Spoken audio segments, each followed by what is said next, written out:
Патшаның қызы неге бақытсыз? Ертеде патшаның екі қызы болыпты. Патша екі қызын да жақсы көріп, қолынан келгенше оларды ештеңеден қақпай, қалағандарын жасап, айтқандарын екетпеуге тырысады екен. Дегенмен де екі қыз өсе келе мінездері өзгере бастапты. Бір күні білімді бір адам патшаға қонаққа келіпті. Патшаның қайғылы түрін көріп, себебін сұрапты. Патша: «Ех, сұрама, күлмейтін бір қызым бар. Дертін ешкім білмейді» дейді. «Патшам, рұқсат етсең, сарайыңызға қонақ болайын.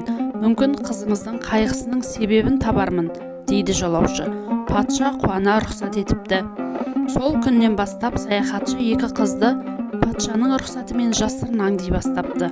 Қараса, екеуі түнде жатар алдында жастықтарының астынан бір дәптер алып шығып, бір нәрселер жазып, таңертең жазғандарын оқып, орындарынан тұрады екен.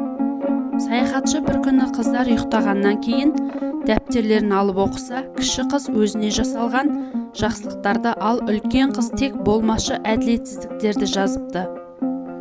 Саяхатшы кіші қыздан рұқсат алып, оның дәптерін үлкен қыздың жастығының астына қояды.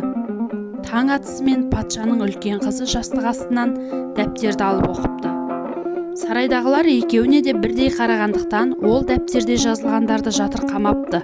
Өзіне жасалған жақсылықтар есіне түсісімен жүзі жадырап, қуанғаннан ән сала бастапты. Патша үлкен қызының қуанғанын көріп, өз құлағымен көзіне өзі сенбепті. Бірден саяхатшыны шақырып, оны қалай жасағанын, қалай жүзеге асырғанын сұрапты. Саяхатшы: «Патшам, өмір айна екен. Оның жақсы жақтарын ойласақ, бізге әдемі көрінер. Сіздің үлкен қызыңыздың өмірінің жаман жақтарын ойлағаны оны бақытсыз еткен екен» депті.